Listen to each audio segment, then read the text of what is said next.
Welcome back to Deep Roots Wellness Podcast. I'm your host, Jennifer Thompson, and today we are going to dive into a topic that I believe touches every single one of us: fear-based thinking and limiting beliefs that keep us small and stuck. Have you ever had that feeling where no matter how hard you try, something invisible is holding you back?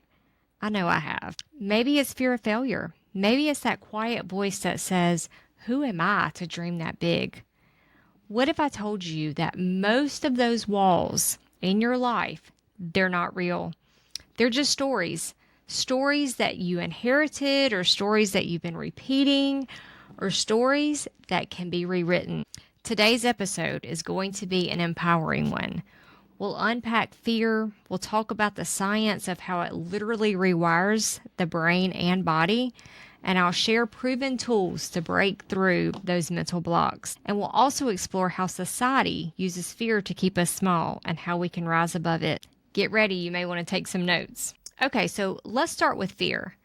Fear is not the enemy. It's part of our wiring. Our brains are built to detect danger, to keep us safe. But in today's world, most of what we fear, it's not even life-threatening. Most of the time, we are in no real threat or danger. It's things like being judged, failing, or simply being seen that we fear. And here's the thing. Your brain treats those fears like life or death situations. When you feel fear, your amygdala, the part of your brain that controls fight or flight, lights up like a fire alarm. Your heart rate spikes, your digestion slows, your immune system weakens, and your creative thinking shuts down. You're literally less capable of seeing solutions when fear is in the driver's seat. According to the National Institute of Mental Health, nearly 1 in 3 adults will experience anxiety at some point in their lives. And much of this stems from fear-based thinking, those what-ifs that we let run wild in our minds. I remember when I first started this podcast solo, I had all these ideas and a deep desire to move forward, but fear kept whispering, "What if nobody cares? What if I fail?" That voice was so loud, it actually wasn't a whisper. And maybe you've had moments like this too, where fear makes you question every single step you take. Did you know that chronic fear can shrink your hippocampus? Actually shrink parts of your brain. Think about that. So the hippocampus is the part of the brain that regulates memory and emotional responses. So a study in Nature Neuroscience found that prolonged fear responses can reduce new brain cell creation by up to 50%. Fear doesn't just affect your mood, it literally changes your brain. I want you to take a moment and ask yourself, where in your life is fear running the show? Is it in your career, your relationships, maybe just your creativity? So fear often partners with its lovely friend named limiting beliefs. These are the quiet stories that we tell ourselves, stories that feel like absolute truths, but aren't. Things like, "I'm not good enough. I don't have what it takes. I'm not worthy of love or success." Sound familiar? Here's the fascinating part. 95% of our thoughts and decisions are driven by our subconscious. That means most of our limiting beliefs are on autopilot. We're living out old scripts we didn't even write. Most limiting beliefs are formed during childhood. Maybe someone told you not to dream too big, or a teacher made you feel like you weren't smart enough. These moments get stored in our subconscious like unchallenged truths, and they shape the way you see yourself and the world. So Stafford research on growth mindset shows that when students believed intelligence could grow with effort, they improved their scores by 12%. Compared to those who believed intelligence was fixed. That's the power of belief. It literally changes outcomes. I carried the belief for years that I had to earn love through achievement or perfection, which we all know that can't be achieved because none of us are perfect. That belief came from childhood conditioning, but it wasn't until I started doing deep energy healing and journaling that I realized this isn't mine. I can choose a new story. What belief about yourself do you need to release right now? What's the story that's been running your life that you're ready to rewrite? Let's zoom out for a minute. This isn't just personal. Fear is everywhere in our culture. Media thrives on fear because fear grabs attention. Religion at times uses fear to control behavior. People stay stuck in fear, guilt, and shame.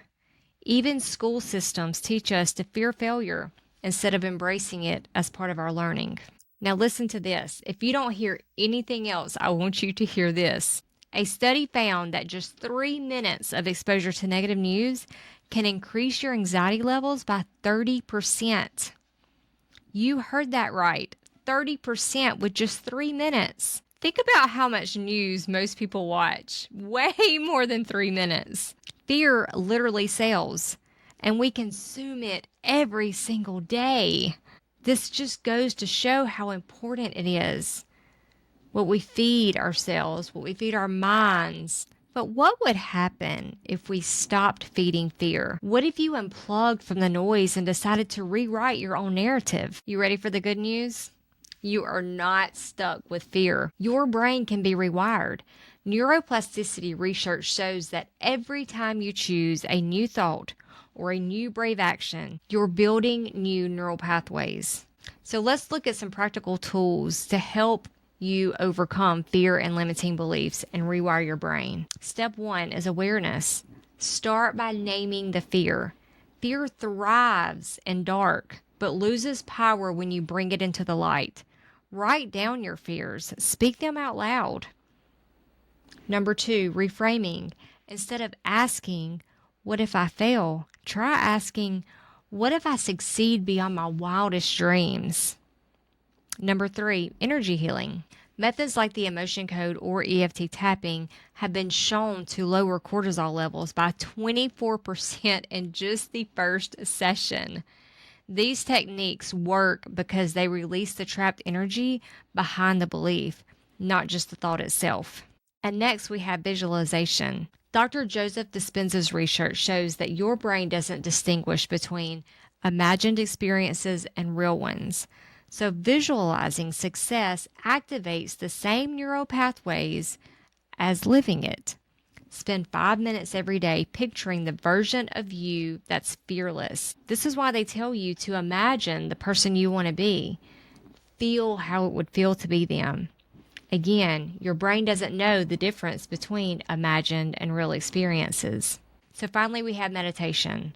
So a Harvard study found that just 8 weeks of mindfulness meditation can shrink the amygdala, reducing fear responses. So let me share some examples of people who overcame fear and limiting beliefs. Oprah Winfrey, she grew up in poverty and trauma, but she chose a new belief that she was worthy of greatness. She once said, "The greatest discovery of all time is that a person can change his future by merely changing his attitude." Or consider Thomas Edison. I love this one. He failed over 1,000 times before he invented the light bulb. When asked about his failures, he said, "I didn't fail. I just found 1,000 ways that won't work." That's what it looks like when fear isn't in control. Here's what I want you to take with you today. Fear is just a story. Limiting beliefs are just programs. And you are the author of your story. You can rewrite it starting now. Neuroscience tells us that it takes about 67 days to create a new habit or belief pattern. Imagine where you could be in 67 days from now if you started choosing courage over fear right now, today. So here's your mantra for the week. I am not my fear. I am limitless. I am free. Thank you for spending this time with me today. If this episode resonated with you, share it with someone who needs to hear it. And if you're ready to go deeper into releasing fear and rewriting your story, you can contact me through the website, www.deep-roots-wellness.com, where you can find information on energy healing and even book a session with me. Until next time, remember, you are more powerful than your fear, always.